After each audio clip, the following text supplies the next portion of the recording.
Stage 4 మోకాళ్ల అరుగుదలకి నొప్పి లేకుండా కీళ్ల మార్పిడి ఆపరేషన్ చేయబడును. Doctor Ramesh Gajula, endoscopic spine ortho surgeon and pain physician, Panacea spine pain ortho and sleep centre, Uppal, Hyderabad. Tirupati నగర మున్సిపల్ కౌన్సిల్ సమావేశంలో రసాభాసగా సాగింది. ఒక్కసారిగా ఇద్దరు కార్పొరేటర్ సభ్యుల మధ్య వాగ్వాదం జరుగుతున్నటువంటి నేపథ్యంలో బయట వ్యక్తి వచ్చి ఒక సభ్యుడి మీద దాడి చేసినటువంటి పరిస్థితి ఒక్కసారిగా పెద్ద దుమారం రేగిందని చెప్పాలి. అయితే ప్రస్తుతం ఈ యొక్క సమావేశంలో ఎంపీ, అదే రకంగా ఎమ్మెల్సీ గారు, మేయర్ గారు, కమిషనర్ గారు ఉన్నటువంటి పరిస్థితి. ప్రస్తుతం మనతో పాటు ఎంపీ గురుమూర్తి గారు ఉన్నారు. సార్, ఏదైతే ఈ యొక్క సమావేశం జరుగుతున్న తరుణంలో ఆ దాడికి సంబంధించి మీరు ప్రత్యక్షంగా ఉన్నారు, మీరు అప్పుడే ఖండించినటువంటి పరిస్థితి. అసలు ఏం జరిగింది సార్?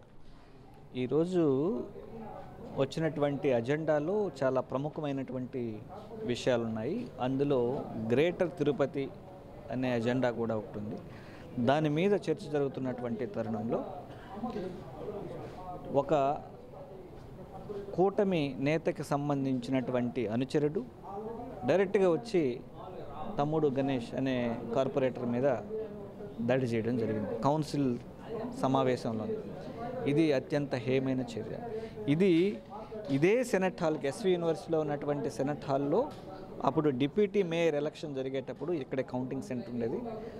ఆ రోజు మేము ప్రయాణిస్తున్నటువంటి బస్సు మీద దాడి చేసి కార్పొరేటర్లు తీసుకెళ్ళడం జరిగింది. ఆ రోజు బయట జరిగింది. ఈరోజు సమావేశ మందిరంలోనే లోపలికి వచ్చి దాడి చేయడం జరిగింది. అంటే ఈ కూటమి ప్రభుత్వం ఏమి సంకేతం ఇస్తుంది తిరుపతికి? ఆల్రెడీ మద్యం ఏర్లై పారుతోంది. మద్యం దాకి విచక్షణ మరిచి మహిళల మీద, వచ్చే భక్తుల మీద దాడి చేస్తున్నటువంటి సంఘటనలు చూస్తూ ఉన్నాం. అలాగే ఈరోజు సమావేశ మందిరంలో జరుగుతున్నటువంటి దాడులు చూస్తూ ఉన్నాం. సో ఇది కరెక్ట్ పద్ధతి కాదు. ఆల్రెడీ దీని మీద జాతీయ సంస్థలకి కంప్లైంట్ చేస్తున్నాం ముందే.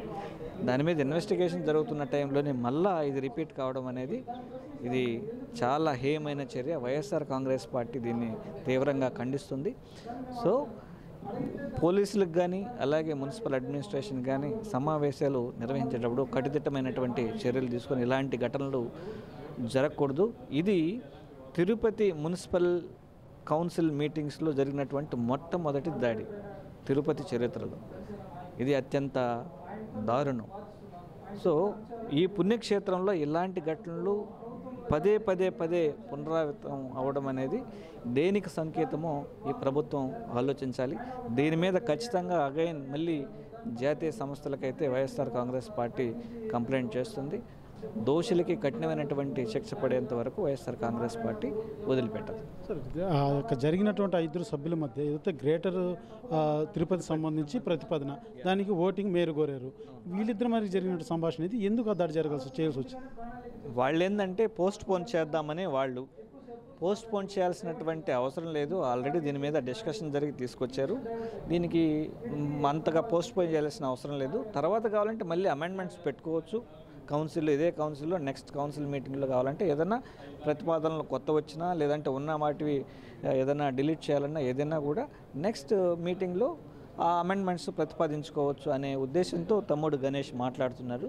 ఈ మధ్యలోనే వాగ్వివాదం జరిగి మధ్యలో బయట వ్యక్తి వచ్చి లోపల కొట్టడం జరిగింది. మనతో పాటు ఎమ్మెల్సీ గారు కూడా ఉన్నారు. సరే, ఏదైతే ఈ దాడి జరిగినప్పుడు స్థానిక ఎమ్మెల్యే కూడా ఉన్నటువంటి పరిస్థితి, అంటే దీన్ని ఖండించడం కానీ లేకపోతే ఏ రకమైనటువంటి చర్య లోపల జరిగింది? ఇది చాలా దారుణమైన పరిస్థితి. ఇంతవరకు ఎప్పుడు ఈ మున్సిపల్ హిస్టరీలో ఇలాంటి జరిగి, ఎందుకంటే మున్సిపాలిటీలో ఆర్గ్యుమెంట్స్ ఉంటాయి, మాట్లాడుతుంటారు స్వపక్షం ప్రతిపక్షం. కానీ ఎవరో మూడో వ్యక్తి వచ్చి సడన్గా అది ప్రీ ప్లాన్డ్ అనుకుండా, ప్రీ ప్లాన్డ్ అటెంప్ట్ మర్డర్ మనకు తెలియదు, కానీ సడన్గా వచ్చేసి మాడుతున్నది కొట్టేసి పారిపోయి. అంటే ఒక ఎలైట్ ఉన్న సంస్థ, లీడర్స్ ఉన్న కార్పొరేషన్లో ఐఏఎస్ మహిళా కమిషనర్ ఉన్నారు, జాయింట్ కలెక్టర్ ఆమెను, మొదటి మహిళ ఉన్నారు. ఇలాంటి పరిస్థితుల్లో ఇట్లా ఒకటి అంటే చాలా ప్రతిఫలంగా జరగాల్సిన కార్యక్రమంలో ఇలాంటి పరిస్థితి రావడం చాలా దారుణం. దీన్ని మేము గట్టిగా ఖండించడం జరిగింది. ఎందుకంటే ఇలాంటి వాటిని మేము ఎప్పుడు కానీ ఆమోదించాం. మేము కమిషన్తో కూడా మేయర్ కూడా ఈరోజు గట్టిగా వైఎస్ఆర్ పార్టీతో ఈరోజు నిర్ణయించారు. ఎందుకంటే ఇలాంటి పరిస్థితుల్లో మా ప్రాణాలకు దర్శనం లేదు. ఇలాంటి పరిస్థితి యాక్చువల్గా ఇది అగాధం అని చెప్పాలి.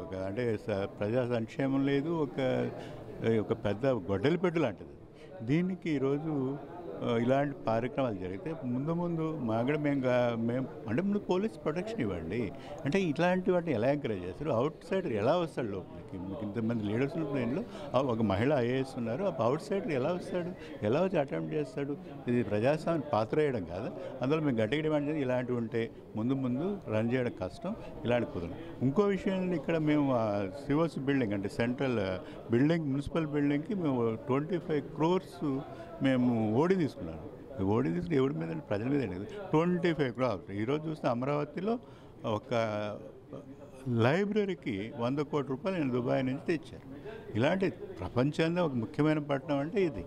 ఈరోజు గ్రేటర్ హైదరాబాద్ అయితే ఇక్కడ గ్రేటర్ హైదరాబాద్ ఏమైంది? అవుటర్ ఇంగ్లాండ్లో అంటే కోట్ల రూపాయలు పెరిగింది.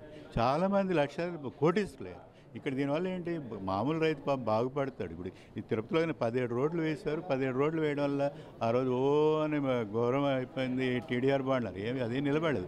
ఈరోజు ఎంతమంది అండి బాగుపడారు? అక్కడ స్థలాలు వాల్యూ పెరిగినాయి. వాళ్ళు అమ్ముకున్నారు, పిల్లల్ని చదివించుకున్నారు, డాక్టర్లు చేసుకున్నారు, ఇంజనీర్ చేసుకుని పెళ్లి చేసుకున్నారు. అంటే బీదవాడు బాగుపడి గ్రేటర్ హైదరాబాద్ తిరుపతి రావాలి. అక్కడ భూముల విలువలు పెరుగుతుంది, ప్రజలు బాగుపడతారు. అది నేను చూసి ఇన్ని రోజుల్లో కరుణాకర్ రెడ్డి గారు, మాజీ ఎమ్మెల్యే గారు, అలాగే మా బొమ్మన డిప్యూటీ మేయర్ గారు ఎంత అభివృద్ధి జరిగింది. దాని ప్రజలు ఆ రోజు తప్పటని ఈరోజు అందరూ ఎంజాయ్ చేస్తున్నారు. ఇంకోటి విషయం ఉందండి. ఏంటంటే ఈరోజు ఆన్లైన్లో టికెట్ బుక్ చేసుకున్నారు. వచ్చి కొండ మీద వెళ్ళి ఎయిర్పోర్ట్లో దిగి టికెట్ తీసుకొని పైకి పోయి దర్శనానికి వెళ్ళిపోతారు. తిరుపతి ఏం బాగుపడుతుంది? తిరుపతిలో ఒక్క వ్యాపారి కూడా ఆనందంగా లేడు. అంతకుముందు గుర్తుంది మనకు. ఎందుకంటే బండ్ల వీధిలో బండ్లు కట్టేసి అక్కడ 4 రోజులు ఉండిపోయేవాళ్ళు. ఈరోజు ఇక్కడ యాత్రాస్థలంగా మాత్రమే కాకుండా టూరిస్ట్ ప్లేస్ డెవలప్ అవ్వాలి. 37 చెరువులు ఉన్నాయి. ఆ చెరువులు ఎక్కడ లేదు, అంతమంది చెరువులు ఉన్నాయి ఇక్కడ తిరుపతిలో. అవన్నీ కానీ ఒక సుందరవనంగా తయారు చేసి ఒక టూరిస్ట్ పద్ధతి ప్రజలు అందరూ అభివృద్ధి జరుగుతుంది. ఆ అభివృద్ధి వదిలేసి అందువల్ల మేము ఈరోజు గట్టిగా పెట్టడం పోసిన ప్రసక్తి లేదు. ఏమన్నా మళ్ళీ చూసుకోండి. ముందు ఈరోజు గ్రేటర్ తిరుపతిని ఆమోదించి తీరాల్సిన గట్టిగా వైఎస్ఆర్సీపీ ఈరోజు ఆమోదించే జరిగింది. నిజంగా తిరుపతి గ్రేటర్ తిరుపతి అయితే అది మామూలుగా ఆ రోజు వైఎస్ రాజశేఖర్ గారు ప్రపోజ్ పెట్టారు. ఈరోజు వైఎస్ఆర్సీపీ గట్టిగా పోరాడి సాధించుకుని నేను ప్రధానంగా ఈ యొక్క కౌన్సిల్లో జరిగినటువంటి గొడవలో దాడిపోయినటువంటి కార్పొరేటర్ ఉన్నారు. అసలు ఏం జరిగింది? ఎవరు మీ మీద దాడి చేశారు? మీరు ఏ కార్పొరేటర్తో మీరు మాట్లాడుతున్నటువంటి సందర్భంలో జరిగింది? ఇది ఏ సబ్జెక్ట్ మీద మాట్లాడుతున్నారు? ఇవాళ సాధారణ కౌన్సిల్ సమావేశం మొదలైనప్పటి నుంచి కూడా గ్రేటర్ తిరుపతి అంశం మీదే పూర్తిగా చర్చ జరిగింది. ఈ చర్చలో భాగంగా వైఎస్ఆర్సీపీ కార్పొరేటర్లందరూ కూడా గ్రేటర్ తిరుపతి అంశాన్ని ఆమోదించి దీన్ని ముందుకు పంపించి తిరుపతి అభివృద్ధి కోసమే మేమందరూ కూడా మాట్లాడుతున్నాం 1-2 సార్లు. కూటమి నాయకులు దీంట్లో ఎంతసేపు వాయిదా వేయాలని, ఇంకా దీంట్లో కొన్ని పంచాయతీలు చేర్చాలా, వాయిదా పద్ధతినే మనం పోవాలా, ఒక 2 వారాలు ఒక 15 రోజులు గడువు తీసుకొని దాని ద్వారా కాలం యాపన చేయాలన్నది ఒక ఆలోచనతోనే వాళ్ళు మొదటి నుంచి కూడా వాళ్ళ వ్యవహారశీలు ఉంది. దాన్ని మేము వ్యతిరేకిస్తూ మేము మాట్లాడుతూనే ఉన్నాం. ఇక్కడ పర్టికులర్గా 12వ వార్డు కార్పొరేటర్ ఎస్కే బాబు గారికి నాకు వాగ్వాదం జరిగింది. ఆయన ఆరోపించారు, దానికి నేను సమాధానం చెప్తా ఉన్నా. జనసేనకు సంబంధించిన కార్పొరేటర్ ఎస్కే బాబు గారు ఆయన ఆరోపించడం జరిగింది, దానికి నేను సమాధానం చెప్తున్నా. అక్కడ మేము మాట్లాడుకుంటూ ఉన్నాం. సడన్గా ఒక 3వ వ్యక్తి బయట నుంచి వచ్చి నా మీద దాడి చేశాడు.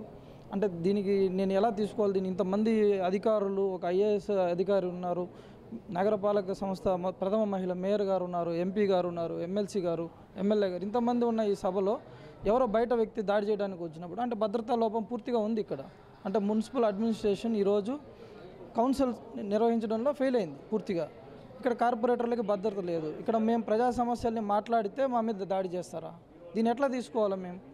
అంటే మా నోరు నొక్కేసి పూర్తిగా ఇక్కడ సమస్యల్ని బయట ఆమోదించుకొని వీళ్ళు బయటకు వెళ్ళిపోవాలని తప్పది. అంటే లోపల మీ మీద దాడి జరిగిన తర్వాత మీరు కూర్చొని నిరసన కూడా తెలియజేశారు. తర్వాత ఏం జరిగింది? మేయర్ గారు ఎటువంటి చర్యలు తీసుకున్నారు? లేకపోతే మళ్ళీ తర్వాత ఏం జరిగింది మీ దాడి తర్వాత? పూర్తిగా ఆ లోపల జరిగిన విషయాన్ని కమిషనర్ గారికి, మేయర్ గారికి నేను విన్నవించుకున్నాను, నా సమస్య, నా బాధని. వాళ్ళు నాకు ఎటువంటి న్యాయం చేస్తారనేది నేను వేచి చూస్తాను. నాకు సరైన న్యాయం జరగాలని నేను కోరుకుంటున్నాను. ఇవాళ నాకు జరిగింది, రేపు పొద్దున ఇంకొకరికి జరగచ్చు. ప్రజా సమస్యల్ని మాట్లాడితే మా గొంతులు నొక్కేస్తారా? దీనికి మాకు సమాధానం కావాలి. దీన్ని వాళ్ళకే వాళ్ళ దృష్టిలోనే పెట్టాను, వాళ్ళకే వదిలేసిన. నాకు దానికి ఎటువంటి న్యాయం చేస్తారనేది నేను వేచి చూస్తాను. ఏదైతే తిరుపతి నగరపాలక కౌన్సిల్ సమావేశం జరిగింది. ప్రధాన అజెండా ఏదైతే తిరుపతి నగరం గ్రేటర్ కిందకి తీసుకురావాలన్నటువంటి ఆ ప్రతిపాదన మీద మేయరు ప్రతి ఒక్క సభ్యుని కూడా వివరాలు సేకరిస్తున్నటువంటి ఓటింగ్ పరంగా వాళ్ళ అభిప్రాయాన్ని కూడా తెలుసుకుంటున్నటువంటి నేపథ్యంలో ఇద్దరు కార్పొరేటర్ల మధ్య వాగ్వాదం చోటు చేసుకుంది. ఒక్కసారిగా బయట ఉన్నటువంటి వ్యక్తి ఎవరైతే మనతో మాట్లాడినటువంటి వ్యక్తి గణేష్, ఇతనికి ఆపోజిట్గా జనసేన సంబంధించినటువంటి మరో కార్పొరేటర్, వీళ్ళిద్దరూ కూడా మాట్లాడుతున్నటువంటి తరుణంలో జనసేన కార్పొరేటర్ సంబంధించినటువంటి ఒక వ్యక్తి అభిమాని బయట నుంచి వచ్చి కౌన్సిల్ సమావేశం మందిరంలో లోపలికి వచ్చి గణేష్ అనేటువంటి ఈ కార్పొరేటర్ మీద ఒకసారిగా తోయడం, ఇది ఒక పెద్ద చర్చనీయాంశంగా మారింది. ఒక ఉద్రిక్త పరిస్థితి కూడా కౌన్సిల్ సమావేశంలో నెలకొనిందని చెప్పలేదు. పూర్తిగా ఇక్కడ భద్రతా వైఫల్యం కూడా చాలా స్పష్టంగా కనబడుతుంది. కౌన్సిల్ సమావేశం జరిగినప్పుడు కౌన్సిల్ సమావేశం మందిరంలోకి బయట వ్యక్తి ఎలా వస్తాడంటూ కూడా వైసీపీ సంబంధించిన కార్పొరేటర్లంతా కూడా నిరసన తెలియజేసినటువంటి పరిస్థితి. అయితే దాడి చేసినటువంటి ఆ వ్యక్తిని వెంటనే అరెస్ట్ చేయాలి, తగిన చర్యలు తీసుకోవాలంటూ కూడా కార్పొరేటర్లంతా కూడా నిరసన తెలియజేశారు. ఎంపీ కూడా దీని మీద తీవ్రస్థాయిలో మండిపోయినటువంటి పరిస్థితి. అయితే దాడి చేసినటువంటి ఎవరైతే ఆ వ్యక్తి ఉన్నాడో అతనికి సంబంధించినటువంటి ఆ కార్పొరేటర్ ఉన్నారో ఆయన మీటింగ్ హాల్లోనే దీని మీద ఎటువంటి చర్యలు తీసుకున్నా కూడా మేము సిద్ధమే, నేనంతా క్షమాపణ చెప్తున్నానంటూ కూడా మా సమావేశ మందిరంలో చెప్పడం జరిగింది. అయితే దీనికి సంబంధించి అటు మేయరు ఇటు కమిషనరు ఏ రకంగా చర్యలు చేపడతారో వేచి చూడాల్సిన పరిస్థితి మాత్రం నెలకొందని చెప్పాలి. కెమెరా పర్సన్ కోటితో సురేష్, RTV SV యూనివర్సిటీ. తెలుగులో ఫాస్టెస్ట్ న్యూస్ ఇప్పుడు కొత్త అవతారంలో 5 సెకండ్లోనే పూర్తి వార్తా సమాచారం మీ చేతిలో. సోషల్ మీడియా ట్రెండ్స్ మీ కళ్ళ ముందుకే live TV and voice search ఆప్షన్స్తో ఇప్పుడే డౌన్లోడ్ చేయండి. యాప్ లింక్ డిస్క్రిప్షన్లో ఉంది.